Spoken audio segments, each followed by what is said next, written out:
physical therapist. And I'm Brad Heine, physical therapist. And we are the most famous physical therapists on the internet.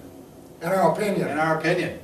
We're going to talk about today, Brad, I'm going to jump right in and start the show. We're going to talk about today how to warm up your shoulders for an athletic event.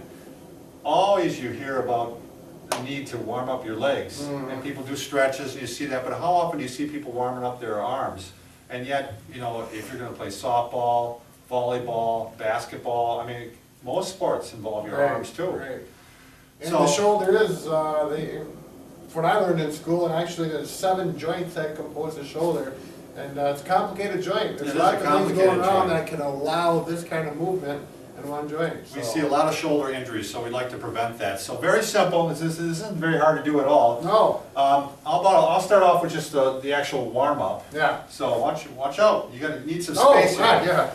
So, I'll get behind you just in case. So you're going to start with palms up, and you're going to just get things rotating here. I'd say for a good 30 seconds. So you said your palms are up towards the ceiling? Palms are up to the ceiling, and then you go palms down for a good 30 seconds. 30 seconds. I'd say 20 to 30. Yeah. You'll start to feel when your arms feel warmed up. And this is the first thing you do? This is the first thing you do. And now we're going to stretch all parts of the shoulder. Nancy, you want to throw us the shoulder here? Brad, you want to take over here? Yeah. And just you can show the right capsule on there. Yeah, so here we got the shoulder, which is the shoulder blade, which is of course on the back side here. This would be the right? Yep, yeah, it's actually face that way, Bob. I don't know, Nancy, can you, there you go. So here we got, if you superimpose this is just how it would look. Here's this humerus, a lot of humor there, Bob. Okay, PT joke. Then of course the shoulder blade and the clavicle, and it all adds up here, and these are the rotator cuff muscles here, and I'm not going to get into detail of that today, but it is a complicated joint, and what we're doing when we're working this is we're working those rotator cuff muscles, getting them warmed up and getting the capsule moving so that the capsule is the part that surrounds the joint, and it's got snow. It's that white stuff there. Right, exactly, right there. Did I answer your question, Bob? And we want to stretch that. We want to stretch that capsule. So exactly. 3 stretches is what we're going to do for the capsule. Why don't you show the posterior stretch?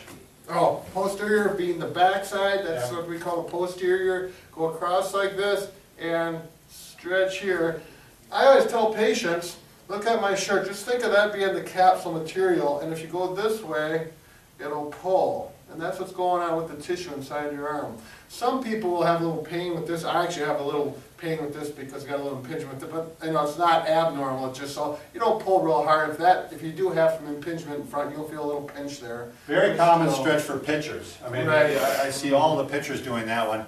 The other stretch is the inferior capsule, which means the lower part of the capsule, which you're just going to grab like this and stretch it over your head this way. Any comments, Brad?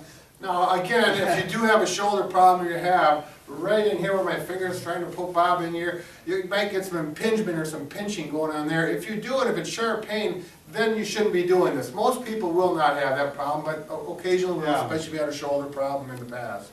Okay, and the last part of the shoulder is going to be the front part of the shoulder. Brad, I think I'll have you do that since you're, otherwise I get out of the camera here. So this would be the anterior aspect of the shoulder, the front part of the shoulder. I like to just put my hand up. I have my patients put my hand up on the wall. And again, I say, look at the material on your shirt. And as you stretch, the material stretches and tightens up. The same thing goes on in your shirt.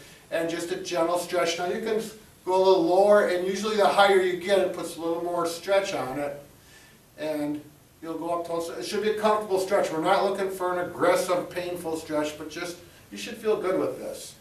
Okay, how long are we holding these stretches, Bob? I don't know, again, 20 to 30 seconds, what you say? And I always say, you know, if you're running short on time, a little bit of stretch, 5 seconds is better than nothing. That's right, get things warmed up. But so ideally, schedule, you know, a few minutes so you can do these and, you know, spend your 20 to 30 seconds on each one of them. So you're ready to throw out that base runner from center field, right? Throw that sinker, the curve, right. Playing basketball. What else do we do? What else do I do? I don't do any of these arm sports except for swimming. I think we're good. Thanks.